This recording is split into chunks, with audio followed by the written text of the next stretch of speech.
बिस्मिल्लाहिर्रहमानिर्रहीम। कैसे हैं भाई आप लोग? रटना नहीं है, समझना है। Sindh textbook board second year physics new book 2024 chapter number 25 quantum physics. इसका पार्ट जो है वो 6 हम करने जा रहे हैं। कॉपी पेन से ले लीजिए, लेक्चर को नोट करना है और मुस्कुराते रहना। कहाँ पर पहुँच गए हैं हम? क्लासिकल थ्योरीज़ कर रहे थे। आपको पता है किस मसले के हल के लिए कौन सा मसला हल हो रहा था? Ultra violet catastrophe. और इसी मद में कुछ थ्योरी सामने आई थी जो कि आपको ये बता रही थी कि भाई ये ब्लैक बॉडी है और इससे जो रेडिएशन निकल रही हैं उसके हवाले से बातचीत की गई थी, जो कि ओल्ड फिज़िक्स में आती हैं। 3 क्लासिकल थ्योरीज़ हैं। पहली थ्योरी हम उसको डिस्कस कर चुके, रेले जीन्स लॉ। दूसरी वीन्स डिस्प्लेसमेंट लॉ। और ये तीसरी और आखिरी आपकी सिलेबस में जो दी गई है वो है ये स्टीफेंस लॉ, जिसको स्टीफन बोल्ट्जमैन लॉ भी कहा जाता है। देखिए, ये अगर सारा सिनेरियो समझना है ना तो आपको ब्लैक बॉडी को समझना पड़ेगा, ब्लैक बॉडी रेडिएशन को समझना पड़ेगा। और पिछली वीडियोस में ख़ास तौर पे मैंने एक ब्लैक बॉडी मिसाल जो दे के समझाई थी आपको कि आप किचन में गए और वहाँ पर आपने चूल्हे पे वो चम्मच एक स्टील का रख दिया है और आपने चूल्हा जलाया है। अब चूल्हे से जो हीट जा रही है स्पून की तरफ, ये स्पून मैं बना देता हूँ, तो ये हीट जो जा रही है इस चम्मच के पास, तो चम्मच क्या हो रहा है? गर्म हो रहा है। गर्म होने का मतलब चम्मच में से गर्मी निकल रही है। तो आप जो दे रहे हैं वो क्या दे रहे हैं? गर्मी दे रहे हैं। चम्मच से जो निकल रही है वो क्या निकल रही है? गर्मी निकल रही है इन द बिगिनिंग, स्टार्टिंग में। लेकिन जब आप मुस्तकिल ये काम कर रहे हैं, उस चम्मच को मुस्तकिल हीट दे रहे हैं, तो फिर क्या हो रहा है? अब इस चम्मच में से सिर्फ हीट नहीं निकल रही, अब इसमें से हीट प्लस लाइट, अब लाइट भी निकल रही है। कैसे पता? ऐसे पता है कि इस चम्मच का कलर चेंज हो रहा है। इस चम्मच का पहला रेड कलर हुआ, फिर इसका ऑरेंज कलर हुआ, फिर येलो कलर हुआ और फाइनली इसका वाइट कलर हो गया। ये जो कलर चेंज हो रहा है इसका, तो इससे ये साबित होता है कि इससे लाइट भी निकल रही है। तो क्या कलर चेंज होने से लाइट निकलना मतलब है? हाँ, आप किचन की लाइट ऑफ़ कर दें, किचन की लाइट ऑफ़ कर दें तो आप देखेंगे कि ये ग्लो करता हुआ नज़र आ रहा होगा। कोई चीज़ ग्लो करती है तो इसका क्या मतलब होता है? उसमें से लाइट निकल रही है, यही बात है ना। तो ये चम्मच आपको ग्लो करेगा, पहले रेड कलर का ग्लो करेगा, फिर ये ऑरेंज कलर का ग्लो करेगा, फिर ये येलो कलर का, फिर फाइनली ये वाइट कलर का। लेकिन ये कब होगा? जब आप हीट को बढ़ाते रहेंगे, हीट को बढ़ाते रहेंगे। ये चम्मच हमारे लिए क्या है? ब्लैक बॉडी है, क्योंकि ब्लैक बॉडी हर उस चीज़ को कहा जाता है जो एनर्जी को ले और उसके बाद एनर्जी को इमिट करे, खारिज करे। यहाँ पर इसके पास, जो चम्मच के पास हीट जा रही है वो भी एनर्जी है, और चम्मच से जो हीट निकल रही है, फिर लाइट निकल रही है, वो भी एनर्जी है। तो इस हिसाब से चम्मच जो है ये बिल्कुल ब्लैक बॉडी की डेफिनेशन पे पूरा उतरता है। तो ये कॉन्सेप्ट जब तक आप समझेंगे नहीं ना, आपको कोई भी बात सिरे से समझ में ही नहीं आएगी। ना तो आपको प्लांक क्वांटम थ्योरी आपको समझ में आएगी, ना आपको क्वांटम फिज़िक्स समझ में आएगी, ठीक है। और ना ही आपको क्लासिकल थ्योरीज़ जो पिछली हम डिस्कस कर चुके हैं, Rayleigh Jeans law, Wien's displacement law और अब ये स्टीफन बोल्ट्जमैन लॉ, ये भी आपको समझ में नहीं आएगा, क्योंकि ये तीनों लॉ जो भी मैंने नाम लिए हैं ये ओल्ड फिज़िक्स से जो ताल्लुक़ रखते हैं। ये तीनों की तीनों लॉज, ये तीनों लॉज किससे रिलेटेड हैं? इसी ब्लैक बॉडी से निकलने वाली रेडिएशंस से मुताल्लिक़ है। फिर जो मैंने आगे आपको बात बताई, वो मैंने बात बताई कि ये जो आप हीट दे रहे हैं, मतलब आप एनर्जी दे रहे हैं, ये हीट या एनर्जी जो आप दे रहे हैं इसको आप एक और नाम दे दीजिए, इलेक्ट्रोमैग्नेटिक वेव्स। हीट हो या लाइट हो, वेव की 2 किस्में होती हैं। एक हमारे पास मैकेनिकल वेव्स होती हैं, दूसरी हमारे पास इलेक्ट्रोमैग्नेटिक वेव्स होती हैं। ये इलेक्ट्रोमैग्नेटिक वेव की किस्म है। क्यों? आप बोलेंगे सर वेव तो अलग चीज़ है, एनर्जी तो अलग चीज़ है। इसीलिए इस बुनियादी फ़र्क को समझ लीजिए। एनर्जी जिस गाड़ी पर बैठकर जाती है एक जगह से दूसरी जगह, उस गाड़ी को हम कहते हैं वेव। तो जब वेव ट्रैवल कर रही है तो आप समझ जाइए वो किसको लेके जा रही है? वो एनर्जी को लेके जा रही है। तो ये मुमकिन नहीं है कि आप जो हीट दे रहे हैं, चूल्हे से जो हीट इस चम्मच के पास जा रही है, वो वैसे ही गायब होकर चली जाएगी, नहीं ऐसी बात नहीं है, वो वेव पर बैठ के जाएगी। और ये वेव की कौन सी कैटेगरी है? Electromagnetic wave. और बिल्कुल इसी तरह इस चम्मच से जो हीट निकल रही है, उसके बाद हीट से लाइट भी निकलना शुरू हो गई है, तो ये हीट और लाइट ये भी जो निकल रही हैं, तो ये भी निकलेंगी, तो इस चम्मच की कहाँ जाएंगी? ये हीट कहाँ जाएगी? सराउंडिंग में, चम्मच के सराउंडिंग में, चम्मच के सराउंडिंग में। तो चम्मच के सराउंडिंग में जब ये जा रही है तो कैसे जाएगी? गायब होकर चली जाएगी? नहीं भाई, इसी गाड़ी पे बैठ के जाएगी, जिस गाड़ी को हम क्या कहते हैं? Electromagnetic wave. तो लाइट जो है वो भी इलेक्ट्रोमैग्नेटिक वेव्स पर बैठ के निकल रही है, सराउंडिंग में जा रही है, यहाँ जा रही है, यहाँ यहाँ यहाँ यहाँ। और हीट जो है वो भी इलेक्ट्रोमैग्नेटिक वेव पर ही बैठकर जा रही है। तो अब ये कन्फ्यूजन हो जाती है ना, बच्चे परेशान हो जाते हैं, सर क्या ये इलेक्ट्रोमैग्नेटिक वेव है, क्या ये एनर्जी है, क्या ये हीट है, क्या ये लाइट है, क्या ये रेडिएशन है? एक ही चीज़ के मुख्तलिफ नाम है भाई ये, सिवाय दो चीज़ों को छोड़ के कि energy capability to do work है, एनर्जी की मुख्तलिफ फॉर्म्स हैं, हीट है, लाइट है। और एनर्जी जब एक जगह से दूसरी जगह जाती है, अकेली नहीं जाती बल्कि गाड़ी पे बैठ के जाती है, जिसको इलेक्ट्रोमैग्नेटिक वेव कहते हैं, और उनको हम रेडिएशंस भी कहते हैं। तो बहरहाल ये अब मैं इसको दूसरे लफ्ज़ों में बोलूँगा, अब मैं कहूँगा कि आप हीट नहीं दे रहे, बल्कि ये हीट नहीं जा रही इस स्पून के पास चूल्हे में से, हीट नहीं जा रही स्पून के पास चूल्हे में से, बल्कि इलेक्ट्रोमैग्नेटिक वेव्स जा रही हैं। और ये हीट नहीं निकल रही इस चम्मच में से, लाइट नहीं निकल रही, बल्कि इलेक्ट्रोमैग्नेटिक वेव्स निकल रही हैं।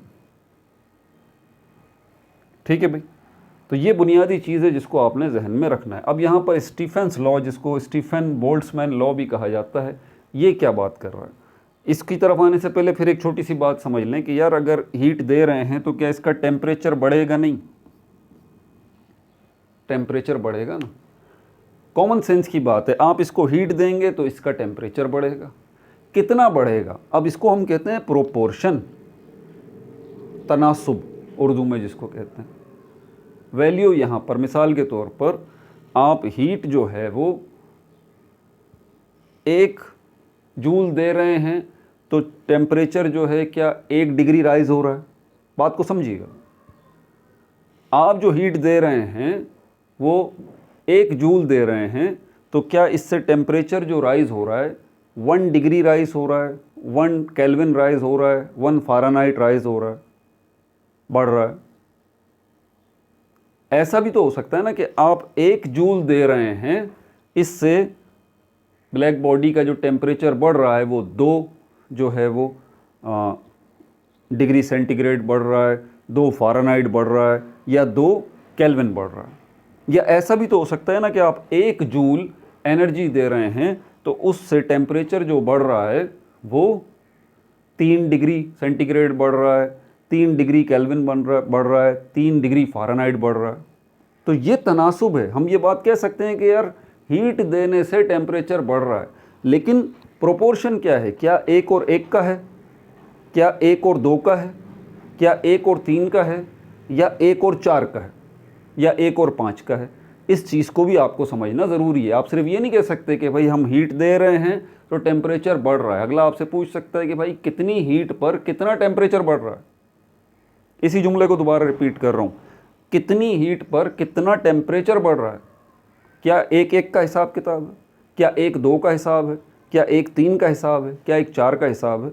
इस बात को आपने जहन में रखना है। अब मैं इस लॉ को जो है यहाँ पर आपके सामने बताता हूँ, लेकिन वही आगे बढ़ने से पहले फिर हमेशा मैं नए आने वाले बच्चों के लिए बोलता हूँ कि यार पिछली वीडियोज़ अगर देखनी हो तो इसी स्क्रीन के ऊपर देखें, पिछला पार्ट आपको शो हो जाएगा, ऊपर लिंक शो हो जाएगा, और अगला पार्ट इसी स्क्रीन पर एंड में आपको मिल जाएगा, शो हो जाएगा वीडियो के एंड में।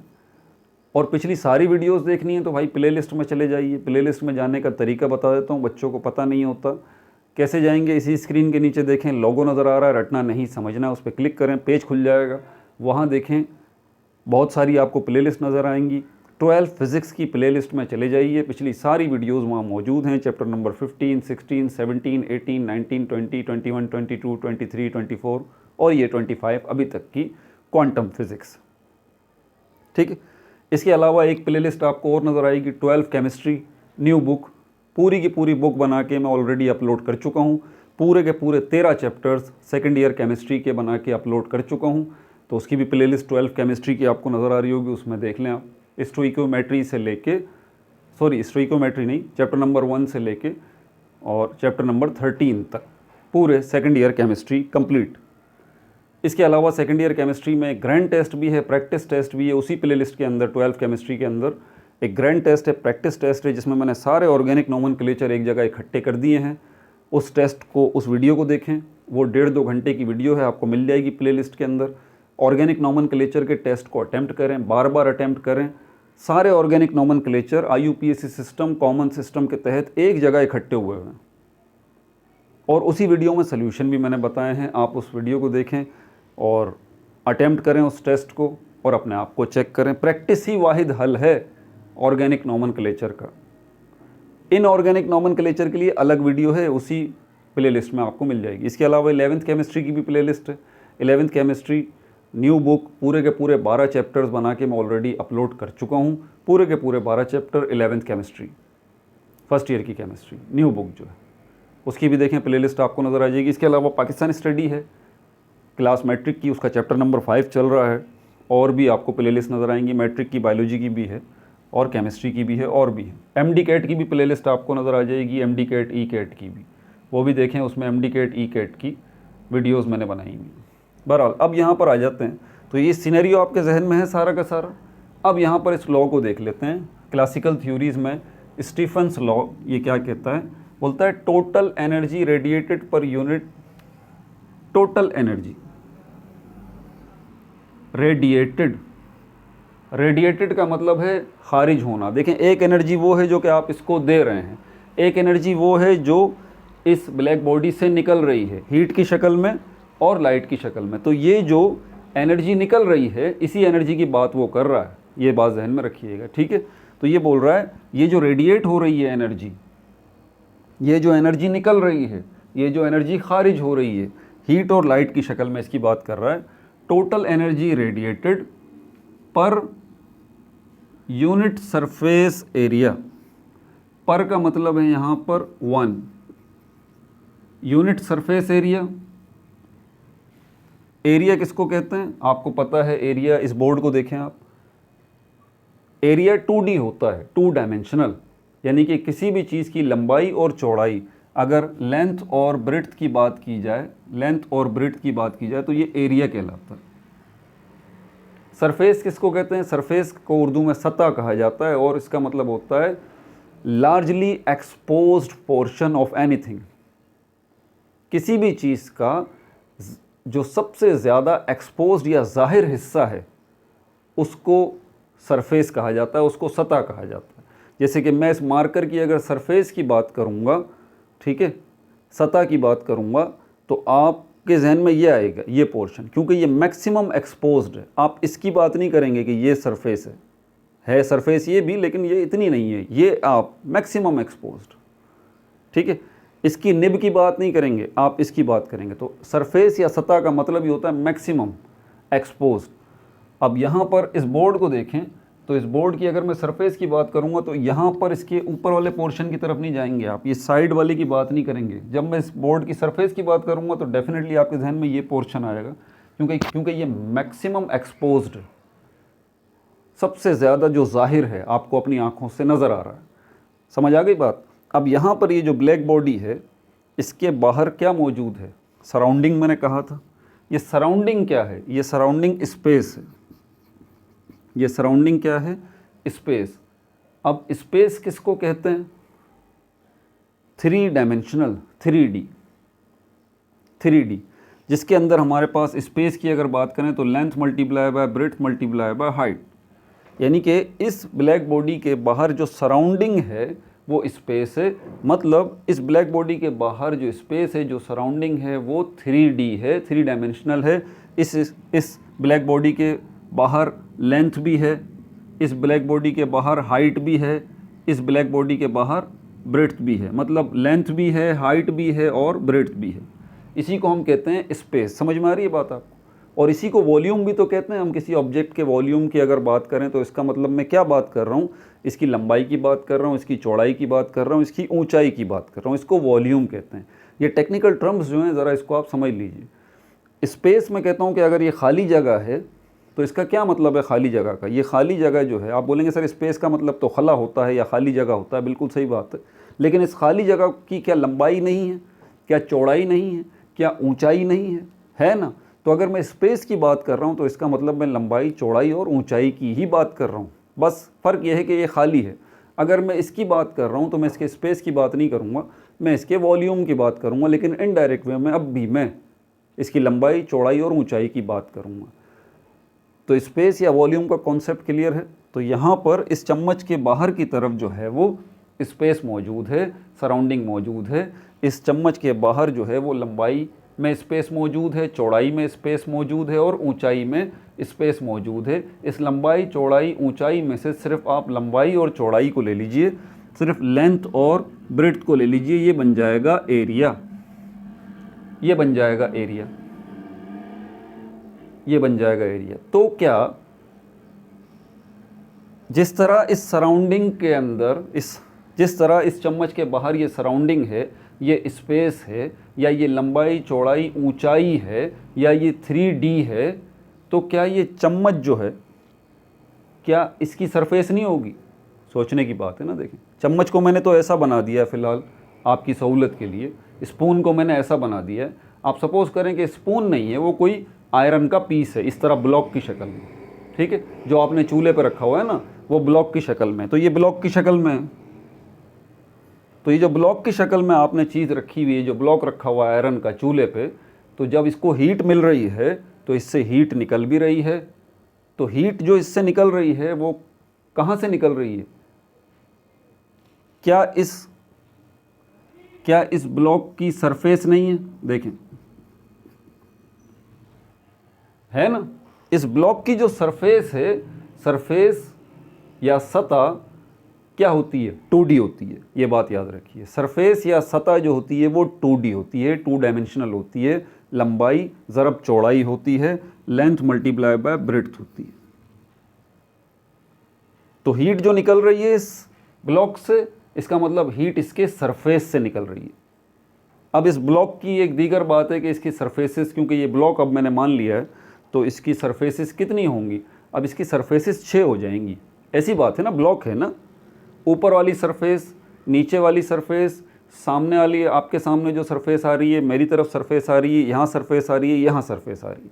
तो ये top, bottom, left, right, forward, backward, ये 6 सरफेसेस हो गई। ब्लॉक में ऐसे ही होता है। तो एक सरफेस की बात हो मैं अगर करूँ तो वो सरफेस का क्या है? एरिया। उस सरफेस की लंबाई भी है, चौड़ाई भी है। तो ये जो सरफेस आपको नज़र आ रही है, इसकी लंबाई भी है और इसकी चौड़ाई भी है। तो मतलब जो हीट इसमें से निकल रही है, जो हीट में निकल रही है, वो कहाँ से निकल रही है? सरफेस से। इसकी 6 की 6 सरफेसेस से हीट निकल रही है। उसमें से एक सरफेस की बात हम करें तो उसमें से जो हीट निकल रही है, उसमें से जो एनर्जी रेडिएट हो रही है, उसी एनर्जी की बात हो रही है यहाँ पर। अब देखिए क्या कह रहा है? टोटल एनर्जी रेडिएटेड, वो टोटल एनर्जी जो कि रेडिएट हो रही है, निकल रही है इस ब्लॉक के, इस ब्लैक बॉडी के, किससे? Per unit surface area. इस ब्लैक बॉडी की सरफेस एरिया से जो निकल रही है, पर यूनिट। पर का मतलब एक, यूनिट का मतलब क्या है? यूनिट का मतलब यहाँ पर आप समझ लीजिए जो सरफेस एरिया है। तो एरिया का यूनिट क्या होता है हमारे पास, आपको पता है? एरिया का यूनिट जो है वो स्क्वायर सेंटीमीटर भी हो सकता है, स्क्वायर मीटर भी हो सकता है, स्क्वायर किलोमीटर भी हो सकता है, स्क्वायर मिलीमीटर भी हो सकता है। तो जिसके ऊपर ये स्क्वायर आपको नज़र आ रहा है, ये सब किसके यूनिट हैं? ये एरिया के यूनिट। किसके यूनिट हैं ये? एरिया के यूनिट। अब एरिया में जहन में बात अपने जहन में रखिए, जब एरिया की बात कर रहे हैं तो किसकी बात कर रहे हैं? लेंथ और ब्रेड्थ की बात कर रहे हैं। ऐसी बात, लेंथ और ब्रेड्थ की बात कर रहे हैं। तो लेंथ जो है, इसके लिए अगर ये मैं सेंटीमीटर लेता हूँ या स्क्वायर मीटर लेता हूँ मिसाल के तौर पर, तो 1 मीटर ये हो गया, इसके लिए भी 1 मीटर हो गया, क्योंकि लेंथ जो है उसके लिए 1 मीटर हो गया, ब्रेड्थ के लिए 1 मीटर हो गया। दोनों को मल्टीप्लाई करूँगा, क्या बनेगा? Square metre. तो ये स्क्वायर मीटर जो एरिया का यूनिट है, स्क्वायर मीटर, ये आपको क्या बता रहा है? ये स्क्वायर मीटर आपको ये बता रहा है कि 2 मीटर हैं, 1 मीटर लेंथ का है, 1 मीटर ब्रेड्थ का है। बिल्कुल इसी तरह वॉल्यूम को अगर देखें तो वहाँ क्यूब आ जाता है, क्यूबिक मीटर 3 आ जाता है, क्योंकि वॉल्यूम में 3 होते हैं डायमेंशंस, लेंथ, ब्रेड्थ और हाइट। तो लेंथ, ब्रेड्थ और हाइट, इसका मतलब 1 मीटर, 1 m जो है वो लेंथ के लिए हो गया, 1 m जो है वो ब्रेड्थ के लिए हो गया, 1 m जो है वो हाइट के लिए हो गया। तीनों को मल्टीप्लाई किया, क्या हो गई? पावर आ गई, क्यूबिक मीटर हो गया ये। तो बहरहाल ये वॉल्यूम की तो बात नहीं कर रहे, हम यहाँ पर एरिया की बात कर रहे हैं। तो यहाँ पर वो यही बात कर रहा है कि इस ब्लॉक का जो सरफेस है, उसका जो एरिया है, उस एरिया का अगर एक वन अगर आप क्यूबिक मीटर ले लें, 1 अगर आप स्क्वायर मीटर ले लें, 1 अगर आप सेंटीमीटर, स्क्वायर सेंटीमीटर ले लें, 1 लिख देता हूँ, 1 अगर आप उसका स्क्वायर मिलीमीटर ले लें, 1 अगर आप उसका स्क्वायर सेंटीमीटर ले लें, 1 अगर आप उसका स्क्वायर मीटर ले लें, या फिर उस ब्लैक बॉडी की सरफेस का, 1 आप स्क्वायर किलोमीटर ले लें, तो उससे जो एनर्जी निकल रही है, जो टोटल एनर्जी निकल रही है, उसकी बात कर रहा है कि वो किसके बराबर है? इस ब्लैक बॉडी के टेम्परेचर के 4th पावर के बराबर। इस ब्लैक बॉडी की टेम्परेचर के 4th पावर के बराबर। इसका मतलब पता है आपको? टोटल एनर्जी मिसाल के तौर पर जो निकल रही है 1 स्क्वायर मीटर से, टोटल एनर्जी जो निकल रही है 1 स्क्वायर मीटर से, जो टोटल एनर्जी निकल रही है, वो आप क्या करें उस टोटल एनर्जी में, सपोज करते हैं कि अगर 1 जूल है, 1 जूल एनर्जी निकल रही है, तो टेम्परेचर कितना होगा? 4th पावर का होगा। मतलब 1 जूल के साथ, मैंने शुरू में आपको कनेक्टिविटी बताई थी, 1 जूल एनर्जी देने से अगर 1 डिग्री राइज हो रहा है टेम्परेचर, या फिर इसको दूसरे लफ्ज़ों में अगर मैं कहूँ कि 1 डिग्री राइज होने से, उल्टा भी तो कह सकता हूँ ना, 1 डिग्री राइज होने से टेम्परेचर अगर 1 डिग्री राइज हुआ है, तो हीट जो है या एनर्जी जो है वो कितनी रिलीज़ हुई है, कितनी रेडिएट हुई है? 1 जूल हुई है। यहाँ 1 का कॉन्सेप्ट है। अगर 2 डिग्री टेम्परेचर अगर राइज हुआ है, तो एनर्जी कितनी रिलीज़ हुई है? 1 जूल। 3 डिग्री, अब मैं उल्टा बोल रहा हूँ, 3 डिग्री अगर टेम्परेचर राइज हो रहा है, तो एनर्जी कितनी रिलीज़ हो रही है? 1 जूल। 4 डिग्री अगर टेम्परेचर राइज हो रहा है, तो एनर्जी अब कितनी निकल रही है? 1 जूल। इसका मतलब ये हुआ कि 1 जूल एनर्जी को रेडिएट करने के लिए टेम्परेचर कम से कम 4 गुना आपको बढ़ाना पड़ेगा। 1 जूल एनर्जी रेडिएट करने के लिए आपको इस ब्लैक बॉडी का टेम्परेचर कितना बढ़ाना पड़ेगा? 4 गुना बढ़ाना पड़ेगा। और ये एनर्जी जो निकलेगी इस ब्लैक बॉडी से, वो कहाँ से निकलेगी? इसकी सरफेस से निकलेगी। और सरफेस का मतलब यहाँ पर क्या है? सरफेस एरिया का मतलब क्या है कि इस ब्लैक बॉडी की 1 स्क्वायर मीटर से जितनी एनर्जी निकलेगी। तो क्या बोल रहा है ये? Total energy radiated per unit surface area. Total energy जो रेडिएट हो रही है 1 यूनिट सरफेस एरिया से, यानी कि 1 स्क्वायर मीटर से जो टोटल एनर्जी रेडिएट हो रही है ऑफ अ ब्लैक बॉडी से, is proportional to the 4th power of its temperature. वो बराबर है 4th power of its temperature. तो एनर्जी का ताल्लुक आपको यहां बताया जा रहा है आसान लफ्ज़ों में। एनर्जी का आपको ताल्लुक बताया जा रहा है कि यहाँ पर एनर्जी और टेम्परेचर का जो रिलेशनशिप है ना, वो 1 और 4 का है। ठीक है, कि 1 जूल एनर्जी अगर यहाँ से रिलीज़ होगी, तो इसके लिए आपको 4 डिग्री टेम्परेचर, 4 गुना टेम्परेचर बढ़ाना पड़ेगा। इतना हाई टेम्परेचर आपको बढ़ाना पड़ेगा। 1 और 4 का रिलेशनशिप है, यहाँ पर यही बात बताई जा रही है। और ये डायरेक्ट रिलेशनशिप है, इनवर्स नहीं है। प्रोपोर्शनल का मतलब है डायरेक्ट रिलेशनशिप है। जितना ज़्यादा टेम्परेचर बढ़ेगा उतनी ज़्यादा एनर्जी यहाँ से रिलीज़ होगी, उतनी ज़्यादा एनर्जी यहाँ से रेडिएट होगी। लेकिन आपको तनासुब का ध्यान रखना है, प्रोपोर्शन का ध्यान रखना है कि आपको टेम्परेचर आप 4 गुना बढ़ाएंगे, 4 टाइम्स आप टेम्परेचर बढ़ाएंगे तो 1 टाइम एनर्जी रिलीज़ होगी। मतलब ठीक ठाक आपको हाई टेम्परेचर देना पड़ेगा। ठीक है भाई। मैथमेटिकली अगर हम इसको देखें तो स्टीफन बोल्ट्जमैन लॉ की मैथमेटिकल इक्वेशन ये है। इसमें ये जो P आपको नज़र आ रहा है, ये P ये पावर को रिप्रेजेंट करता है।